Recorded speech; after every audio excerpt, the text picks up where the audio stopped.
ভারতবর্ষ মানে কোনো আর্ট পেপারে আঁকা জল রঙের মানচিত্র নয়।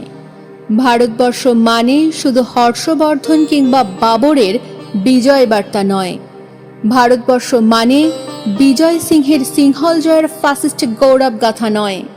ভারতবর্ষ মানে শুধু মীনাক্ষীপুরম কিংবা জামা মসজিদ নয়। ভারতবর্ষ মানে নেহরুজির বংশানুবৃত্তি কিংবা জিন্না সাহেবের অলিখিত শ্বেতপত্র নয়। ভারতবর্ষ মানে এক ভালোবাসা, আমার, তোমার, শব্দের, সঙ্গীতের, জীবনের, আকাশের, মাটির। আমাদের প্রাইমারি স্কুলে কুলুখা সাহেব সাদা দাড়ি, মাথায় ফেজ ডিল করাতেন আমাদের।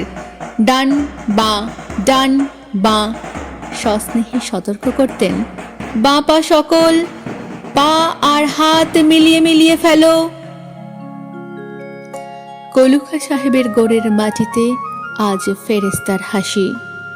ভারতবর্ষের চেরাগ হয়ে জ্বলছে বেদ্রু মিয়ার হাতির কর্ণিকে শিব মন্দিরের গায়ে কত ফুল কাটা, আর তারে জোগাড়ে হয়ে মশলা মাখছে ঈশান বাউরি। নিয়ামত শেখ আর গোকুল মাহাতো এক পাটাতনে ধান ঝাড়ে। সোনালি গোবিন্দ ভোগে খামারে ঠিকরে পড়ে সোনালি আলো। পদন মাঝি দাঁড় টানত যুবতী গঙ্গায়, বৈঠা ধরত হুসেনুর মাঝি।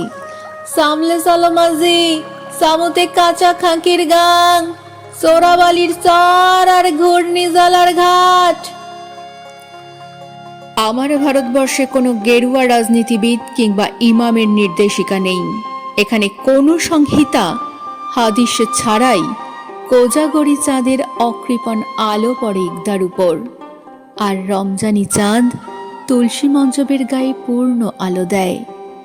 আমার ভারতবর্ষ মানে রবি ঠাকুরের মধ্যে নজরুল, রবি শঙ্কর আর আলী আকবরের যুগলবন্দি, গণেশ পাইন আর মকবুল ফিদার রঙিন ছবি।